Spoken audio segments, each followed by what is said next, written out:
기초생활보장제도의 수급자는 140만 명밖에 되지 않습니다. 이 사각지대는 400만 명이 넘는 것으로 추산이 되고 있습니다.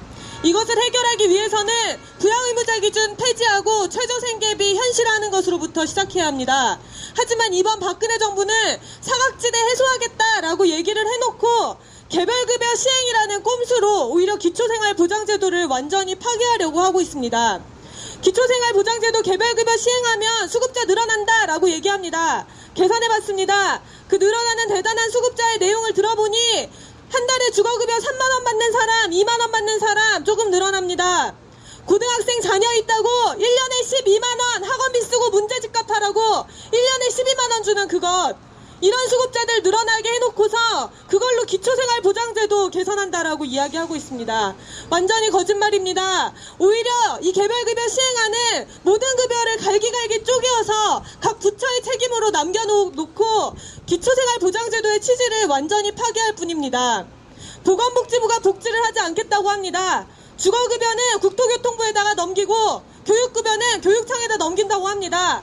급여마다 전부 다 그런 식으로 남의 부처에다가 떠다 넘긴다고 합니다. 그게 무슨 복지입니까? 그게 무슨 빈곤층에 대한 복지를 시행하는 정부의 태도입니까? 박근혜 전 대통령이 당선이 된 다음 날 동대문구 창신동에 있는 쪽방에서 노인분들에게 도시락을 나눠드렸습니다. 따뜻한 정부가 되겠다, 빈곤 문제 해결하겠다 라면서 도시락을 나눠드렸습니다. 바로 그 세 달 뒤인 5월 20일 돈이동 쪽방에서는 한 장애인분이 부양의무자 기준 때문에 수급권조차 받지 못하고 폐지 수집을 통해서 노동하며 살아가던 장애인분이 고독사한 지 3일 만에 발견되었습니다. 올해 6월 박진영 씨가 의정부에 살고 있는 박진영 씨가 장애등급제 등급 재판정 이후에 수급 탈락을 우려해서 가족들에게 부담을 주기 싫다며 자살했습니다. 얼마 전 부산에 신장질환을 겪고 있는 한 아버지가 딸의 취직 소식을 듣고 수급 탈락 결정 통보를 받은 뒤 매달 100만 원의 병원비를 딸에게 의지할 수 없다라며 자살했습니다. 대통령님, 공약을 지켜주십시오.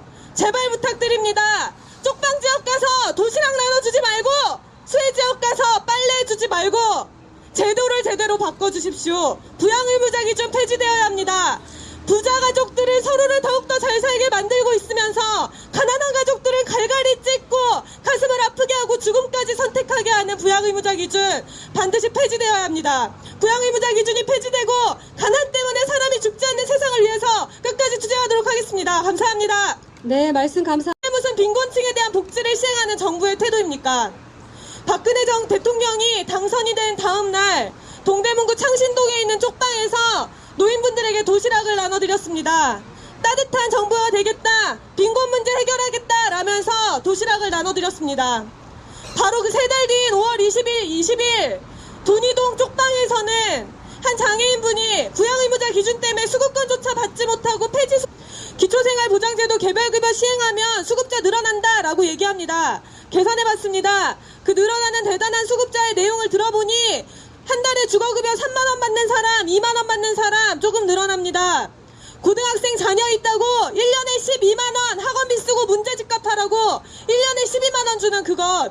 이런 수급자들 늘어나게 해놓고서 그걸로 기초생활보장제도 개선한다라고 이야기하고 있습니다. 현재 기초생활보장제도의 수급자는 140만 명밖에 되지 않습니다. 이 사각지대는 400만 명이 넘는 것으로 추산이 되고 있습니다. 이것을 해결하기 위해서는 부양의무자 기준 폐지하고 최저생계비 현실화하는 것으로부터 시작해야 합니다.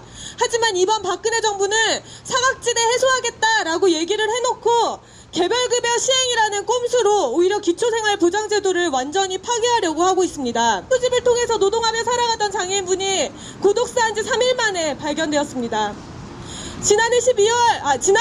올해 6월 박진영 씨가 의정부에 살고 있는 박진영 씨가 장애등급제 등급 재판정 이후에 수급 탈락을 우려해서 가족들에게 부담을 주기 싫다며 자살했습니다.